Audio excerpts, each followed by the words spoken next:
I'd like to welcome Professor Tracy Bale, President of the International Brain Research Organization.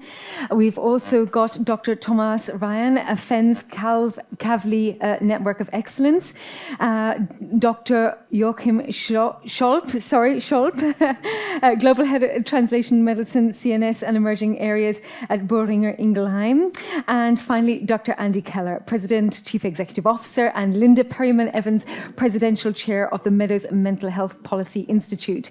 So now I'm going to give everybody a little bit of time to talk, just as we had this morning, and then allow for an open discussion with our very chatty audience.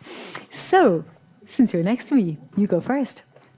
Okay, I'm going to start with just a brief introduction, because it was clear at dinner last night that not everybody knows what EBRO is, or IBRO, depending on where you live around the world.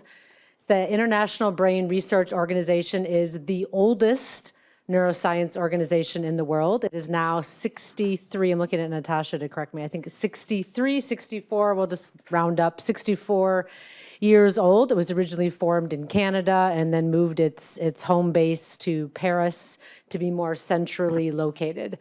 We serve members around the world. If you work in neuroscience, you are technically a member of EBRO, because you are likely a member of an organization or society that is a member ultimately of the organization. So I like to say we are also the largest, because we probably have well over 80,000 members from around the world. We are broken in the entire world into 5 regions, and we are very much a theme of today, a bottom-up organization. So every country is one of those 5 regions.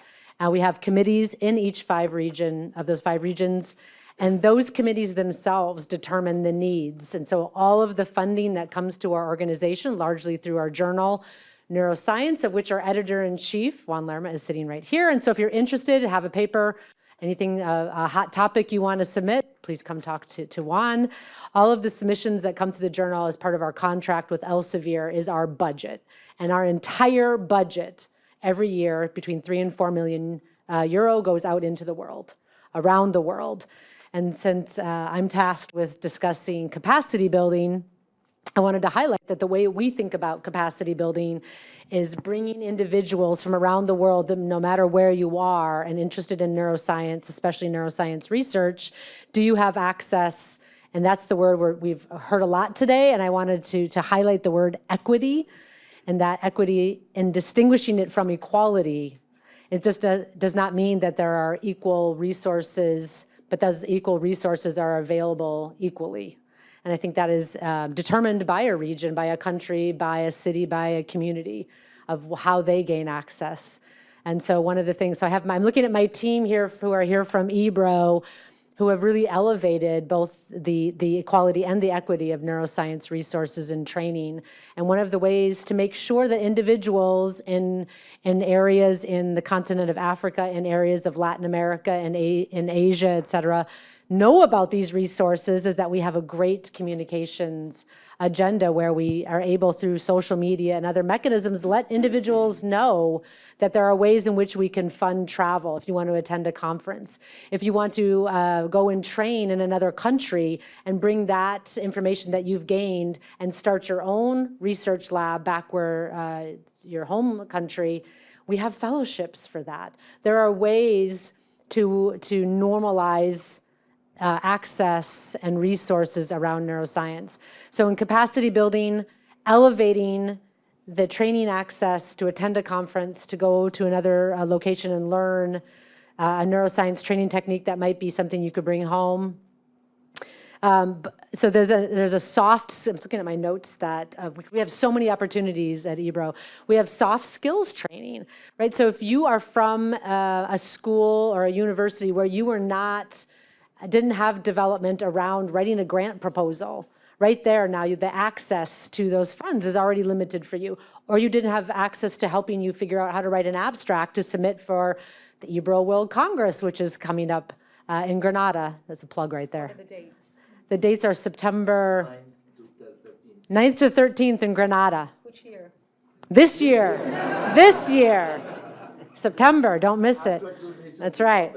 That's right. Abstract submissions are open. if you submit an abstract and it's not something that you were trained, right? We all take it for granted when we've done it for so many times. Soft skills training, again, that's capacity building. It teaches you what someone is looking for, what an organization is looking for, how to submit that abstract, how to submit that grant proposal, how to gain attention of individuals where you're trying to work or partner or collaborate. So that's one of the capacity buildings. We have diversity fellowships, that's obvious what those are. And we have really started promoting very recently collaborative grants across regions. So it's not just within a region determining what its needs might be, but how can we really elevate, again, someone said this morning, a rising tide raises all ships. This is true. And so capacity building across regions as well helps to elevate the, and I just want to highlight as a last thing before I pass the mic, that we talk a lot about diversity, equity, and inclusion, and this is a huge focus right now, I think, around the world, especially in the US.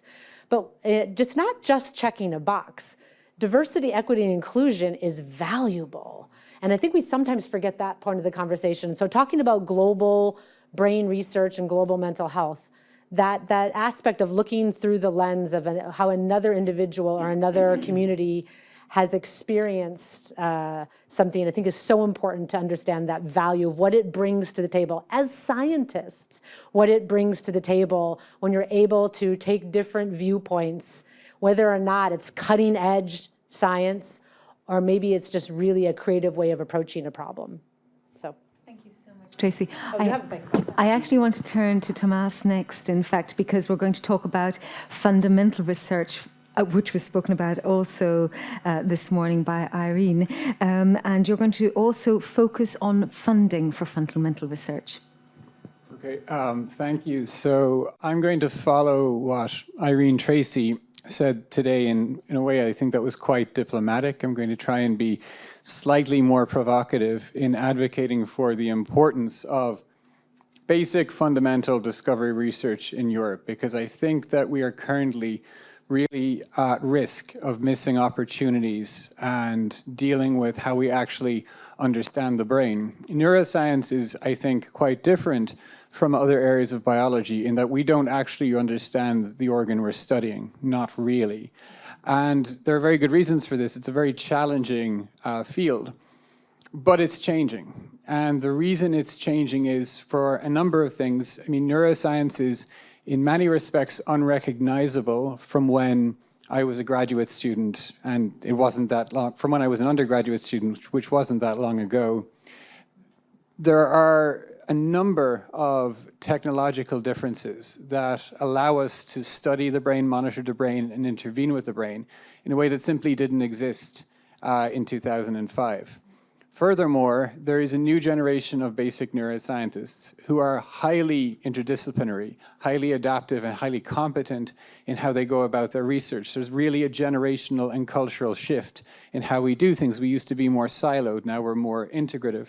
And thirdly, there are different emerging ideas in terms of how we can interpret the brain. One of them, which I think is relevant here, is to see deficits in brain development, not so much as disorders, but as adaptations. The developing brain and the infant brain isn't really as fragile as we sometimes think it is. It evolved to change depending on its embryonic and infant environment, to try and make predictions about the world it's living in.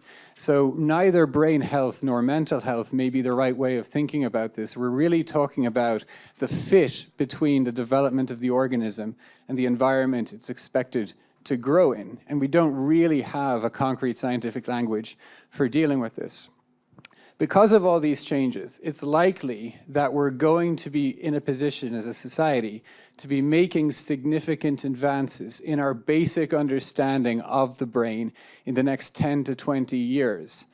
And this is going to depend on investment in basic neuroscience research. Now, I represent the FENS-Kavli Network, which is a network of 30 early to mid-career European neuroscience PIs, not necessarily European, but working in Europe. We recruit people once every 2 years for a 4-year term. We get about 100 serious applications every 2 years, but we select 15 scholars. It gives you an idea of how competitive it is.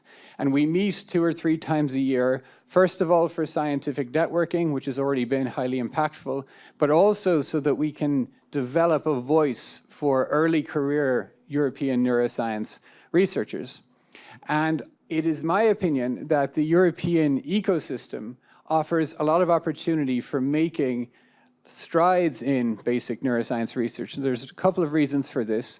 One is that European universities can be wonderful incubators for early career professors wanting to develop autonomous and unconventional research programs. And the other is that some European funding mechanisms, like the European Research Council, are really excellent at supporting blue skies, high-risk, high-gain research that enables that research to be done. But despite that ecosystem, we cannot make significant advances if we don't have sufficient external goods. And by that, of course, I mean funding. Now, the European Brain Research Area estimated that the European Union, and by that I mean the Horizon Program, the European Brain Project, and all of the other European-funded neuroscience projects, spends about 500 million euros per year on brain research. In contrast, the National Institute of Health in the USA is spending somewhere between $5 and $6 billion per year just on neuroscience research, and that doesn't include what it puts in its core NIH institutes.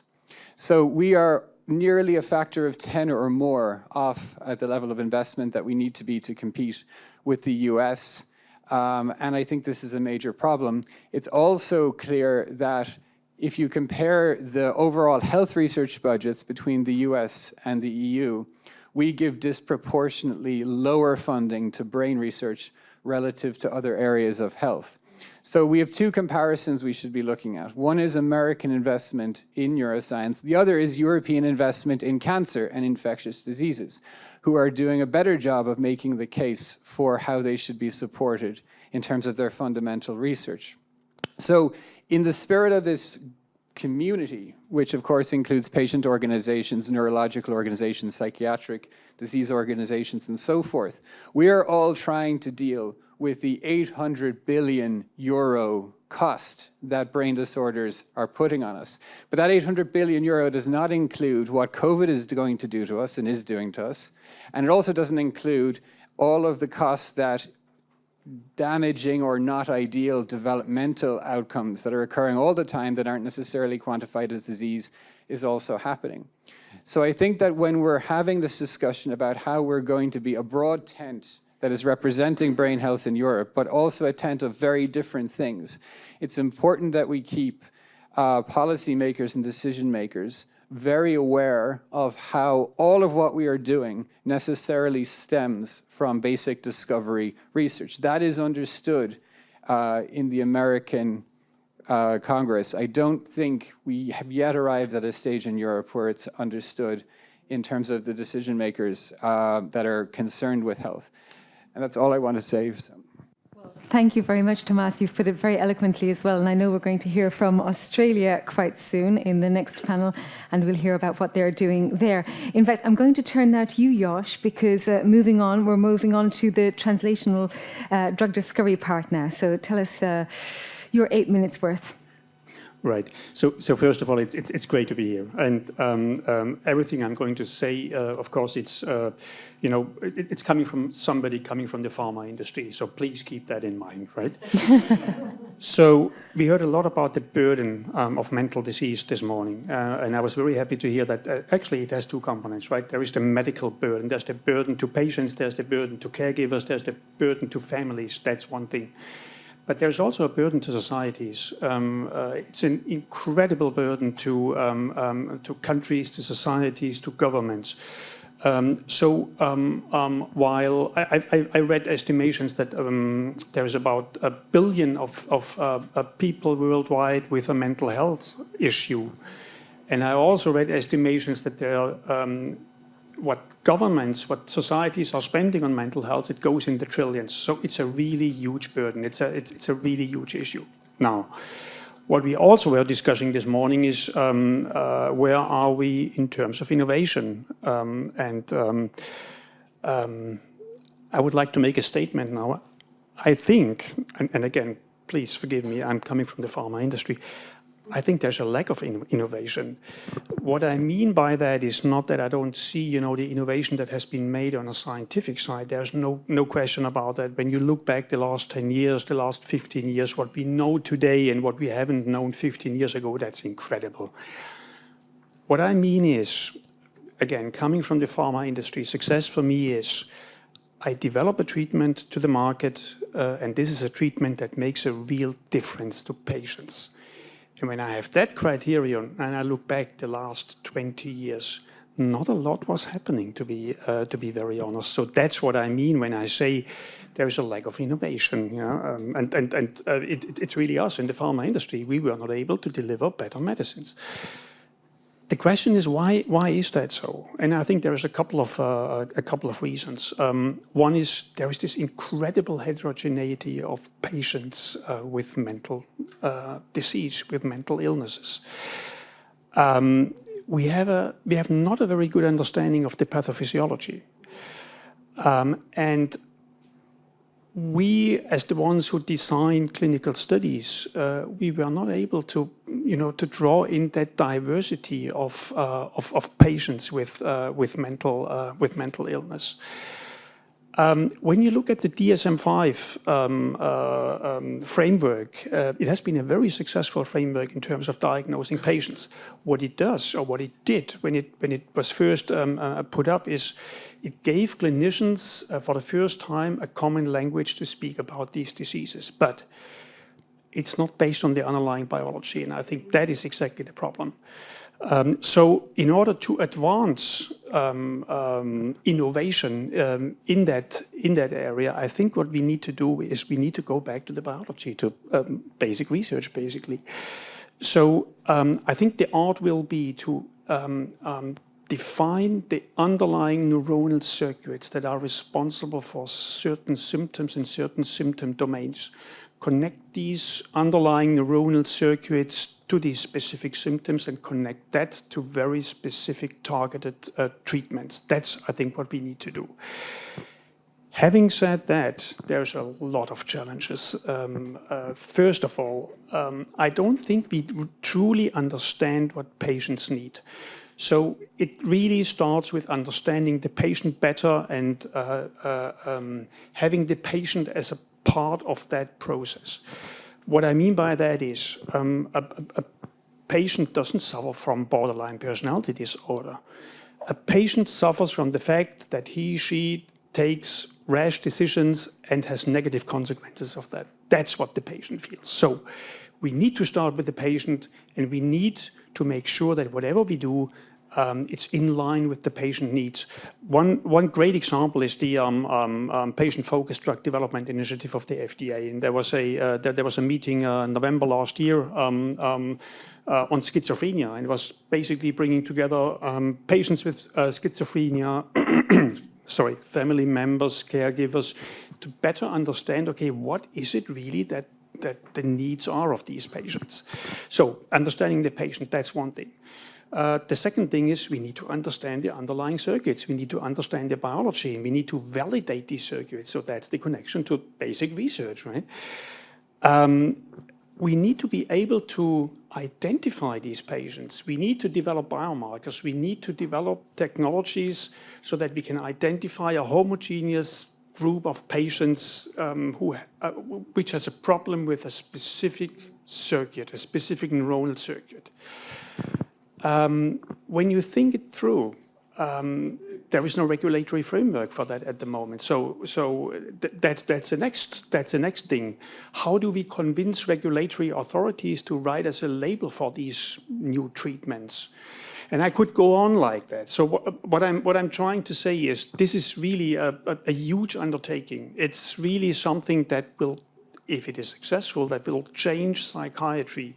And that is something that cannot be done by one organization alone. So it's really working together. It's all about collaborations. It's all about partnerships. It's bringing all the critical people together. That's the patients, starting with the patients. It's basic scientists. It's the industry. It's the regulatory authorities. It's the payers. It's the policymakers. Only if everybody works together, then we may be in a position to change the fact that we were not very good in advancing better medicines to the market. Very much, Josh. And I think now we're going to hear from Andy about a best practice example that's happening in Texas. So not on the East Coast, not on the West Coast, but in the center for once. Yeah, that is an important thing to remember, is that not everybody in the United States lives in the Bay Area and Boston. We have people in other parts of the country. I know you don't ever go there, but we would like you to go there. Actually, I should work for the travel industry in Texas. We need a travel industry in Texas because it's not as pretty, but yeah, we should do that. Yeah, well, it's the right time of year. I'm not going to get into that. So the fun thing about being on this panel and going last is I could basically just say, do what they said, because that's what should be done. I mean, it's a wonderful overview that my colleagues just gave, but the question is, how do we do that? How do we create an ecosystem where that can happen? And I would argue that we can't just have an ecosystem in Europe. We can't just have an ecosystem in the Bay Area and Boston. We need to have an ecosystem that really is global, because we don't have enough resources. And I love, Tomás, the comparison. It's good to compare the United States. I'll talk about that in a sec. But it's also good to compare it to cancer, because there is so much more research spending that's gone into cancer. I'm going to talk about an example in Texas. But they're also doing way better than we are. And I'm just going to talk about my corner, which is mental health. But we are year over year failing. We get worse every year in terms of our outcomes in the mental health world. And a big part of that is because we don't have that ecosystem that fosters enough research in enough areas with enough people, enough diverse people, that then can actually have pipelines into clinical delivery system. And every single piece of that pipeline, from basic research to translational research to patient involvement to equity and inclusion to the delivery of those services, is not broken. It's designed wrong. It's designed around outdated ideas that we propagate sometimes when we say things like mental health and physical health. We need to quit saying that. Mental health is actually physical. And when we use language like that comes from an outdated, outmoded, non-science-based framework, we actually undermine the building of this ecosystem. So how can we build this ecosystem? I think there's a couple things. And if you're going to build it, we would love you to partner with us in the United States, and not just those of us in the Bay Area and Boston. In fact, we need you to help us gang up with, is anybody here from the Bay Area or Boston? Okay, good. Okay, we need you to help. But we need to all gang up on them. Because when those resources that Tomás was talking about in the United States go out, they do not go out equitably. They go out to the Bay Area and Boston. We get about 1.5% of NIMH funding and substance use funding out of the NIH in Texas. We have 10% of the people. We're punching under our weight. And that's not just true of us. It's true across most of the country outside of these areas, because the natural tendency is to have gravitational pull, to have people pull the research where the research is happening. So if we're going to create a more global, more inclusive infrastructure, we're going to have purposeful investment in other places. And so we're doing that in Texas. And I'm going to talk in a bit about how we are doing that in Texas. But I want to kind of lay out some structural things to understand about those partnerships. First, let's begin with where the Biden administration's priorities are, because that's actually going to be a lens to being able to access that money in America. The three cross-cutting policies that they put out in the mental health area are equity, digital technology, and workforce. And I think those things are all very interrelated, because we do not have enough humans. We do not have a diversely representative array of enough humans, and we don't have humans empowered with digital technology to be able to be more impactful. And the other priority that I love, but I would like it to be a little higher in the Biden administration's priorities, is on youth, because mental illnesses are pediatric illnesses. 75% are in place by the time your brain stops developing. We wait 10 years now before we diagnose and treat after symptoms emerge, and we make you figure out you're sick rather than help you understand that you have an illness beginning before you even realize it. So the ecosystem around that is going to take some intentional investment. It's going to take intentional investment in areas where we're not doing that research currently. So in Texas, what we did, we put together a consortium of our 12 medical schools, and we purposely included all of them. One reason was they all have legislators. So if we were going to get a successful package through, we needed to have their legislators on board. But the other part was we needed to be able to represent people from our border areas, from the Rio Grande Valley, from El Paso, not just in Dallas and Houston. And we've been able, through the research network we set up there, actually have a representative group of young people and youth in that study that perfectly match the demographics of Texas at a racial and ethnic and gender level. And that's intentional. The second thing we have to do is create mentoring relationships, because the natural relationship between a big, more experienced university and a smaller one is for the big one to steal all the money from the smaller one. That's what happens in nature. So we have to create infrastructure where we say, no, you get to be a mentor, because keep in mind, their people are going to vote. So if you kill them off, their person's not going to vote for you and your plan. And I can't tell you how many times I have to explain that to the researchers in the bigger communities. The third thing is to shift the focus into areas that are going to be more fruitful, and that we believe is primarily in youth and also in things that will be able to help the digital workforce, because that's where we need to be able to get more bang from our buck. Harris talked about some of the investment we're looking at, and I think this is a really important one. And if you want to know how to get more investment in research, I would recommend that you go back to what Dr. Becker-Bassano talked about earlier today, about be positive. If you go in there and tell the legislators that we have this huge problem that's so much bigger than every other problem, and we don't know that much about the brain, so we need to learn more, you're not going to inspire them to invest. You need to go in there, and when they ask you if you can be helpful, you need to say yes.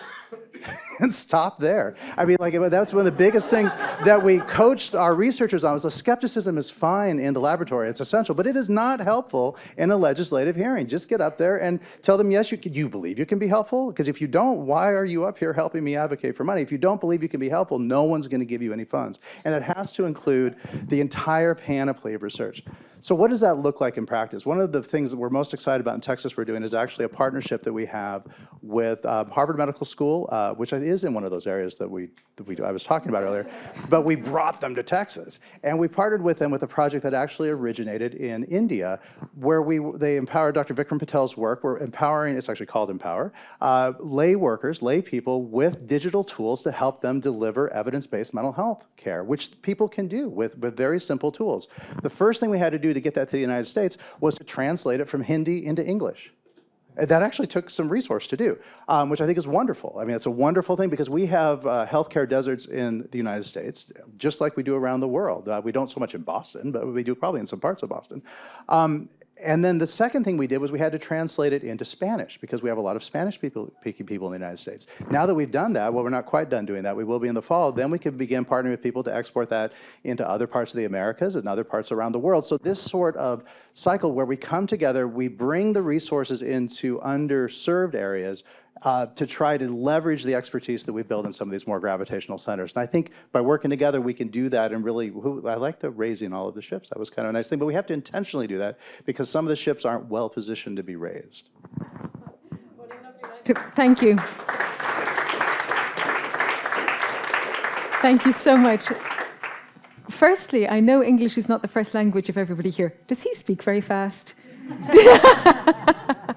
It's the rate at which he's thinking. I love that idea of just say yes. It reminds me, Richard Branson once said, maybe most of you know here, Virgin Orbit, etc.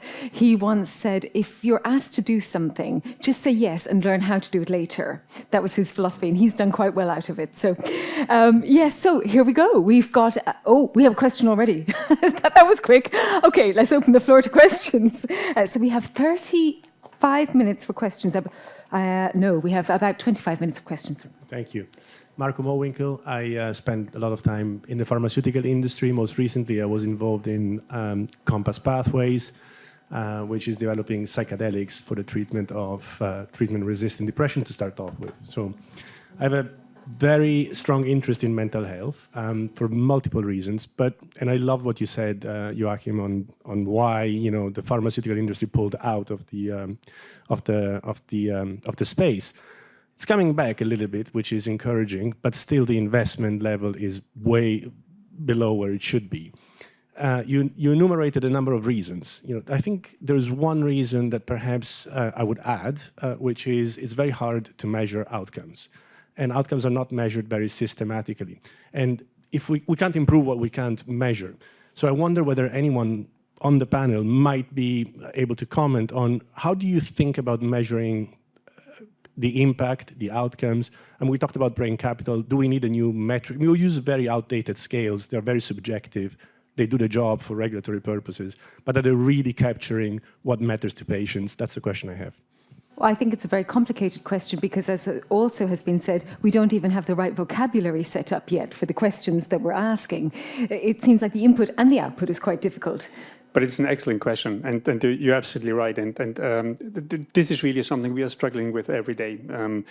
Now, for us in translational medicine, because of course we would like to have readouts, a means to test if a compound does what it's supposed to do in a setting of limited studies, small scale studies, just a handful of patients basically. But you're absolutely right. So when you look at the readouts, as you say, it's self-assessment or it's scales that are being used by physicians. Now, number one is they're not very precise, and number two is they usually go back one or several weeks. And now, if somebody asks me, okay, how did you feel 3 weeks ago? I would give you an answer, but how exact that is, I don't know. So that adds to that variability. The readouts are not very precise, and it spans quite some time in the past.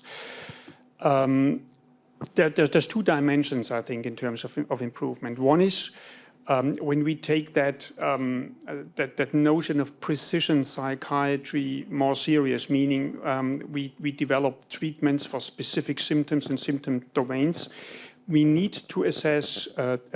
We need to develop tools that assess specific symptoms and specific symptom domains. That's one thing. The other thing is, it's probably not the best thing to do, or it's probably not the best situation when you have to wait until a patient comes back to the center, and you ask that patient, how did you feel the last 2 weeks? It may be a much cleverer approach if you find means so that you can monitor the patients at home in her natural environment. So of course, this is digital tools, right? Remote monitoring of patients, because that will give you a very dense data set, a very rich data set over time. Number one. Number two is you can online track the patient. So these are two possible solutions, two thoughts, but it's not an easy one. And then, of course, now again, coming from the pharma industry, there's two levels. One is the level I'm dealing with, that's translational medicine, that is exploratory. We can do basically everything we think is right. We trust in from a scientific perspective because it's for our own decision making, right? But as soon as you move to the later stage clinical trials, phase 2 trials, phase 3 trials, of course, there's the regulatory authorities at the table. So whatever you do, you now need to convince the authorities that your readout, your measurement, that it has quality, yeah? And that's a totally different issue. But I mean, we are still at the point that we have to say, okay, now we are in the exploratory stage, and even though we don't have to worry about FDA and EMA, we just have to worry about that we are convinced that we measure the right thing. It's difficult enough there. What do you do in order to measure the effects of your new treatment? Yeah, but yeah, well taken. Can I give an alternative view on that though? Because my whole career we've been waiting for better metrics or better ways to measure, and we're still waiting. And I mean, I want to go back to what you said earlier about not letting the perfect be the enemy of the good. And I would say not even letting the good be the enemy of the less bad than what we're currently doing. And, think about the evolution of cholesterol testing. I mean, the initial cholesterol test that looked at high cholesterol, we now know we're not all that meaningful without some of the more targeted things that we're now able to do by looking at triglycerides and whatnot. So the PHQ-9 is pretty good. And it's way better than not doing anything. And so I would argue the systematic use of measurement will drive better measurement, as opposed to better measurement driving systematic use of measurement. So what we're trying to do right now is to get about 1/3 of our primary healthcare systems in Texas to implement broad-based measurement-based care based on very simple things, the GAD-7, the PHQ-9, which, yeah, you have to think back 2 weeks, but it's better to have someone think back 2 weeks and try to do that. And there's about an 80% correlation with diagnosis, and most of the folks that don't actually come up with a good, clean score on that are lying to you. because they don't want you to know that they're depressed, because they're pilots or they're law enforcement officers who are going to have a harder time at work, or physicians who are going to have a harder time at work if they're diagnosed with a disorder. So I think beginning with the not all that horrible measurements, systematically getting them out there, then creates the platform that as we get more precise measurement, we can put that out. As we get biomarkers, we can put that out. But without that platform, we're not going to drive the innovation we need to actually do better. We need biomarkers. We need some ways to say it was high, now it's low. Something predictive value, not just limited to questions of how you feel. I agree that, but until we start using the questions, we're not going to get there, I would argue. And there's a pretty good correlation right now. Well, it was obviously a question. Do you have an answer to your own question? with a microphone for the, yeah. Thank you. I don't want to monopolize and I'm sure there are a lot of other questions. But no, the only other thought is, sure, we need biomarkers, we need PHQ-9 existing scales. Are we measuring the right thing? I mean, we're talking about brain capital, right? Or health and well-being. I mean, are we really, do we even have the language or the scales today? I agree, we need to do both. But if we want to go beyond that, we probably need to devise entirely new ways of measuring well-being, health, brain capital, brain health, and so on. But to answer the questions, we need to educate us, the normal citizens, to be able to answer your questions. We have 2 questions over here. Microphone right next to you. Thank you. So it's really in continuation of the previous question. My name is Merta Serafi. I'm from Alpha Brain Technologies, and I'm representing the underrepresented group of neurotechnology people. So we talk about translation of neuroscience, but we only talk about translating it to pharma, but never talking about how to translate it to medical devices or software or app or anything related to that, while we are closing this circle of the ecosystem. So it's kind of comment, but also could be a question. How can we fix this? Because as you see, there is, since morning, there has been no talk at all how to bring it to a technology, while we know only there are like 3 to 4 US-based companies build everything neurological, brain implant, anything related to nervous system built by those companies. And we have like maybe 1.5 European companies who have a share in the market. So yeah, this is my question. Well, that might be more complicated. We have mentioned technology a little bit about how to bring the access to home, to monitor at home in person setting. But I think we're moving on to kind of the funding and the risk factors here in Europe as well when it comes to promoting such things. Have we any answers amongst our panelists? It's a complicated question, but I can try to have a first go. You mentioned digital devices. You mentioned software as a medical device, right? Now, I would disagree with you. I mean, there's a number of companies that are active in that field. As a matter of fact, there is a very lively startup scene. There's a very lively scene of small-scale companies who do work in that area, and there's a lot of really fascinating science. Now, having said that, I think that digital therapeutics, I think that really has promise. It has promise in all the indications and all the diseases where behavior is important, and of course, mental illnesses, behavior is important here, right? But I think it's still early days, so we need to wait and see if digital therapeutics can live up to the promise. I personally think yes, they will. I think there's a lot of potential. But let's wait and see, yeah? I would say, just on that point, Yash, that, I mean, investment has really picked up in the United States in that. I mean, we went from, I think in 2018, 50 million invested in youth digital therapeutics to over 800 million is the market estimated in the next couple of years. Those market estimations have gone down a little bit, you know, in our kind of post-inflationary phase, but still are accelerating a lot. And I think part of what we need to do is look at the ecosystem, because, you know, as we've had, pharma's pretty well, there's a pretty good ecosystem for being able to drive things. There's a lot of infrastructure there. The digital software more generally has playbooks for startups. We really need to sort of build that sort of infrastructure so that we have a playbook for folks to get in and tap into the markets that are there, but also have off-ramps from that startup phase into the practice fields, which I think some of these infrastructure issues that affect us broadly also impede development there. So I think that we have to look at the whole ecosystem, and there are places that are beginning to be intentional about that, and I think those are the partners to look for. So actually another follow-up on this, and I think the points are very good, and I understand the need for biomarkers, but sometimes we don't have them, and there are good surrogate biomarkers. And my question, I'm going to ask the question, but then explain why I'm asking it. How do we get the regulators involved in this discussion? Because if we look at pharma or digital health, wearables, companies like Cambridge Cognition and other are doing a very good job generating endpoints and surrogate biomarkers that are better than anything else existing and being used in clinical trials, right? And we need that to approve drugs and to approve digital therapeutics and medical devices for diseases which do not have good treatments currently.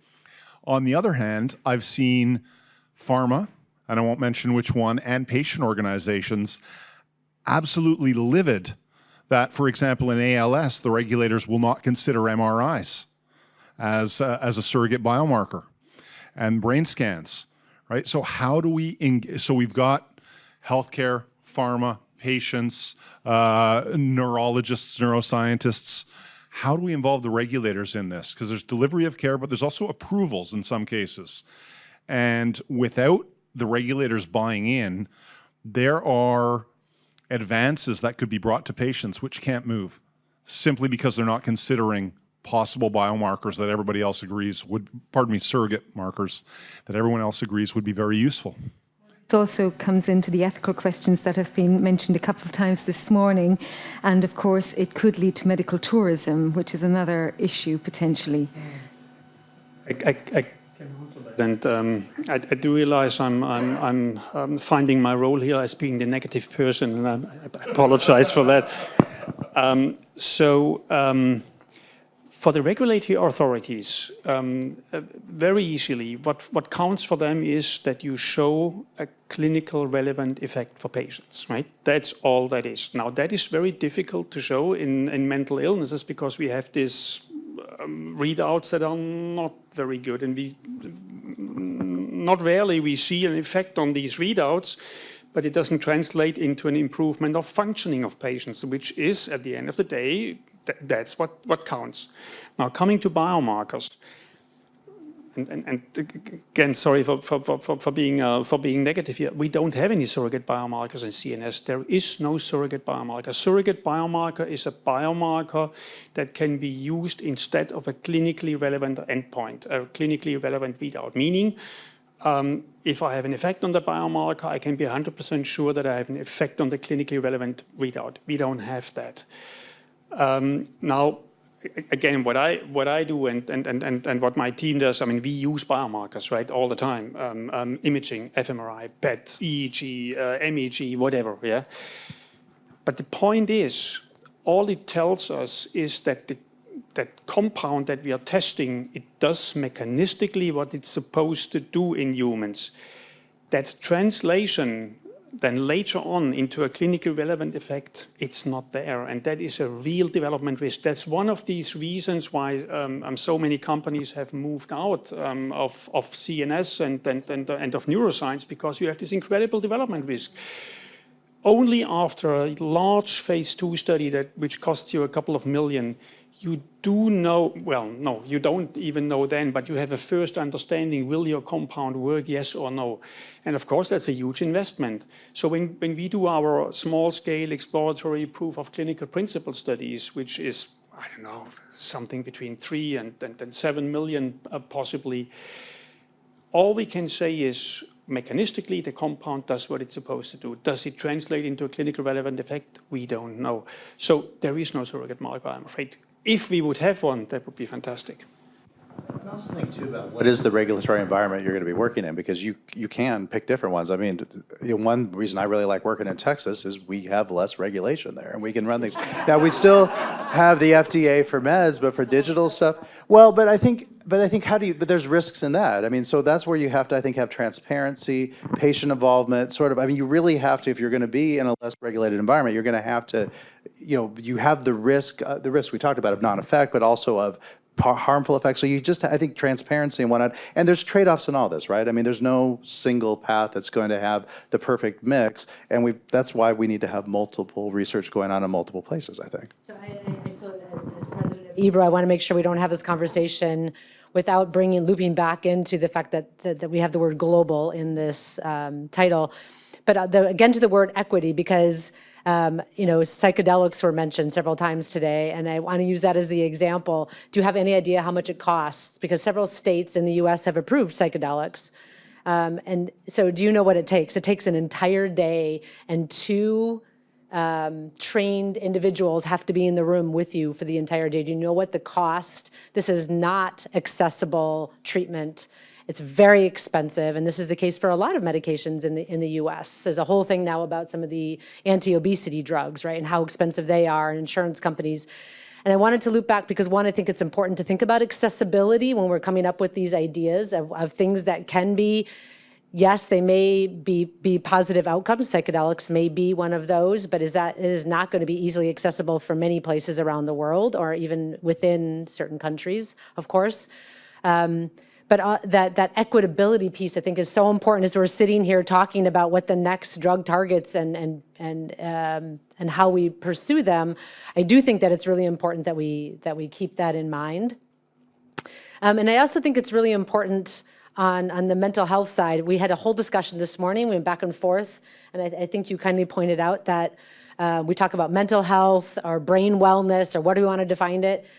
And I think what has happened in the U.S. by whatever you want to call it, by calling it something else other than just health, is that in the U.S., insurance companies see this now, and it is well accepted across the U.S., that somehow your brain is some separate part of your body, and wellness and health that is covered by insurance is everything from here down.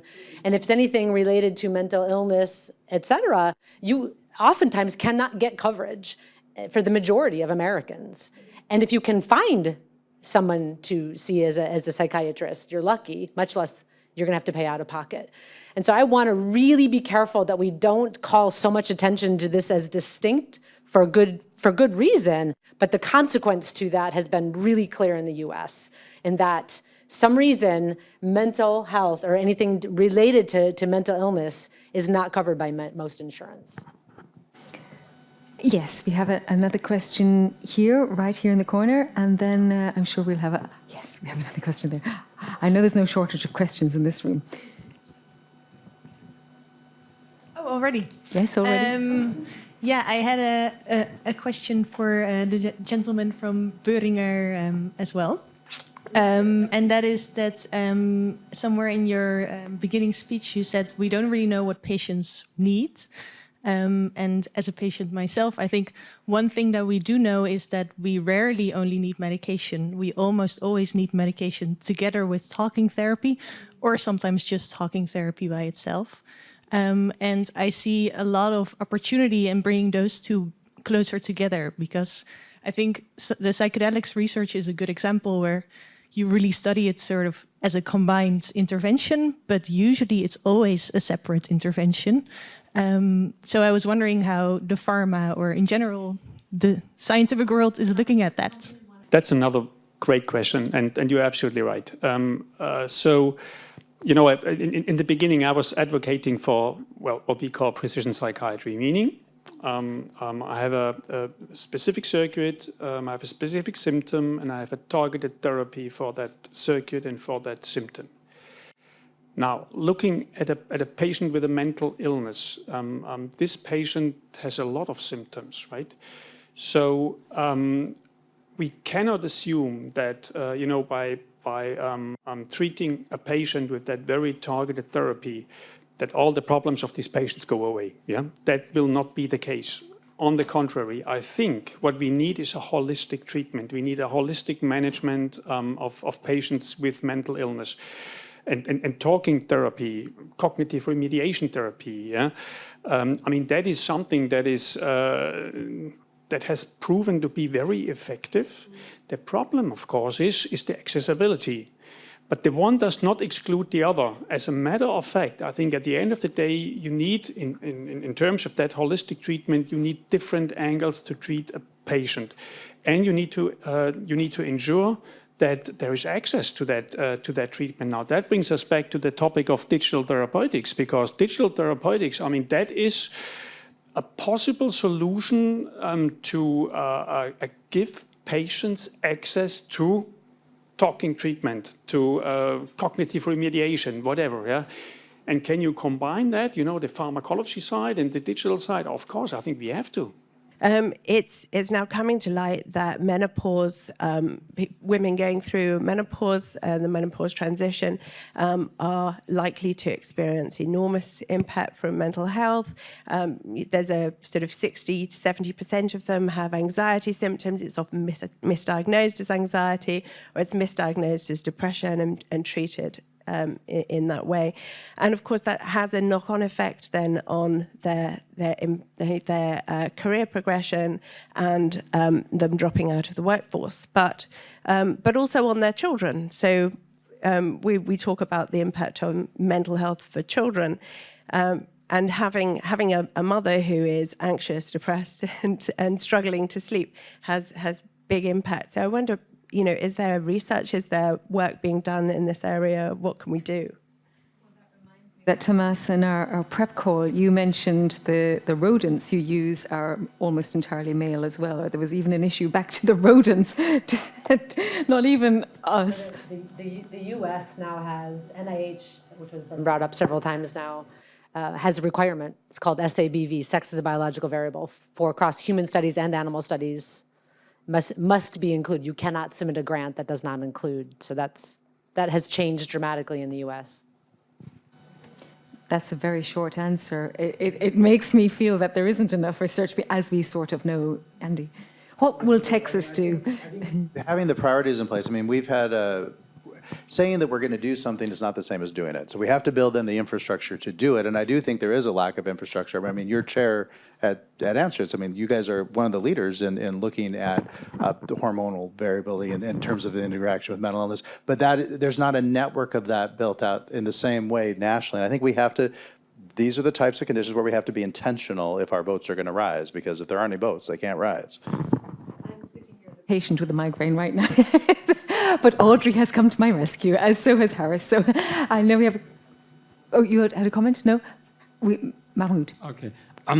So, you know, listening to all this, I was just thinking, I know that a lot of times with clinical trials, with drug screening and many different things, there are variations, obviously, due to the difference in genetic background.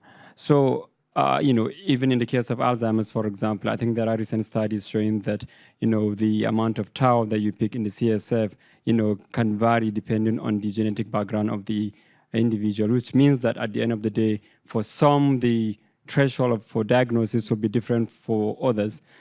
You know, I know that when we are having this kind of conversations, you know, coming from my background, it's kind of where almost nothing is existing, it's difficult to even start asking questions. But what should be our approach from the pharmaceutical industry as well as from the funding perspective on when we want to do research, even from drug screening, for example? Should we diversify the models that we use for drug screening? I know that apart from neuroscience in other areas as well, some drugs, the metabolism of some drugs does not work in other, you know, ethnic backgrounds. So what should we be doing in terms of doing something that would be representative for the global population, if you see what I mean? And I think this applies to all the panelists. Thank you. And that will be our final question before, in fact, Mahmoud, you're on stage yourself. Should we start with pharma again? So again, an excellent question. And two answers maybe. One is when we conduct clinical studies for regulatory purposes. We have to take care that we have a sufficient representation of the different ethnicities for the countries, for the regions where we are seeking approval in the end. Yeah, so that's part of it, but it's only part of it. I guess your question is a lot broader, and to be very honest, you know, when I see it as a spectrum, and on one side of the spectrum is a well-controlled clinical trial, clinical reality is on the other side of the spectrum, to be very honest. Yeah, that's what I meant earlier. I mean, how do we bring that diversity in? I mean, how do we bring real-world evidence into clinical trials? It's not an easy one. I'm not even sure if it is possible, because when you think about how regulatory trials, clinical trials for regulatory purposes, how they are defined, it's all about managing the risk and controlling variability, controlling the risk. And I think there's good reasons for that, because we need to produce evidence that tells us, yes, this compound, from a mechanistic point of view, indeed, it's better than placebo. Yeah? At the same time, of course, you're losing real-world evidence. So what we have to do nowadays, and that has been the case for a couple of years, in addition to these regulatory trials, trials for regulatory purposes, we have to do real-world evidence trials, or we have to come up with real-world evidence because of the reasons that you just mentioned. Is that an ideal solution? Probably not, but at least it's a step closer to reality. But yeah, I mean, again, a well-controlled clinical trial is not reality. Yeah. Yeah, I do think, though, there may be more speed around kind of equitable access with some of these digital therapeutics, because I think you have less risks. You can take established treatments, make them available through digital technology to people who have not had access, work with folks from that culture, from that community, to be able to adapt. I mean, I think you just have less regulatory oversight, because there's less danger in talking to somebody than there is in putting a compound in your body. I mean, there's some risk, but I think there may be some more speed there, and we may be able, I mean, that's certainly been our experience in terms of some of these things we've partnered with our partners in India and our partners in other parts of the Americas. So I mean, I think it may be different speeds on this in different lanes of development. I do think that there is some traction to be gained, and adversity, adverse childhood experiences, trauma, those aspects, to gain some traction around some biology that you could then take in a way that wouldn't be as expensive as a clinical trial, and you might be able to ask in separate communities and separate populations if that biology still holds true, that wouldn't require trying to do expensive trials all around the world and asking about fit that way. I think that was kind of getting at your question. Yeah. So there might be ways, you know, changes in telomeres, changes in extracellular vesicle content. I mean, there's lots of stuff that's out there now that might be a way to get at some of the biology that then could indicate this drug is going to work or not going to work, or this community might be a greater risk, et cetera. I think we don't have enough understanding of the role of the origin of variation in most behaviors. You know, neuroscience is the science of the normal. We like to average things, we like to over-control things. We haven't really been embracing enough the origin of variability in behavior. And I would argue that only a small portion of that is genetic within a species. I think most of it is about the exposome, everything you're exposed to in utero and in your parents' generation on their gametes, and what's happening in embryonic development, early infant development. And generally speaking, it seems to me that a lot of fields are kind of isolated in advocating for their origin of influence on variation. And there's been some very beautiful studies that have come out periodically over the past 10 years that have shown that when you control for so many of the things that we're aware of in causing variation, that actually even in lab mice, there's a huge amount of stochasticity in brain development that creates a kind of an individuality between individual mice that increases in the complexity of the environment. And that's what's really happening. And we kind of don't embrace that. So I think that needs to change. And also realizing that we have to focus on the phenotypes. We're not always going to be able to take one particular metabolic biomarker and translate it across to humans. I work on memory, and the reason that memory research, I think, is relatively translatable is that we don't expect mazes that we put rodents in to be directly related to humans, but memory is a very well-defined construct that we can study in animals because it is learned behavior. It's very quantifiable and concrete. We can abstract from that to humans. You start talking about emotional disorders, it becomes much more nebulous. But then recently, there have been many innovative ways of quantifying emotion in animal models using techniques that didn't exist before. Some of it's built on AI. We're able to infer based on an animal's face the type of emotional experience it's feeling and give this construct validity by studying the brain in parallel. So I think a lot of the development is not just about the biology, it's about a better understanding about how neuronal representations translate to meaningful phenotypes, because we can't expect always a categorical one-to-one relationship between humans and mice, partly because the distribution that we see in the human population may be entirely different to the distribution we see in an animal population, which may be over there. So an average for an animal study may mean an entirely different thing than that for a human study. And that's not a problem, it's just a reality, and we need better theoretical models for getting around it.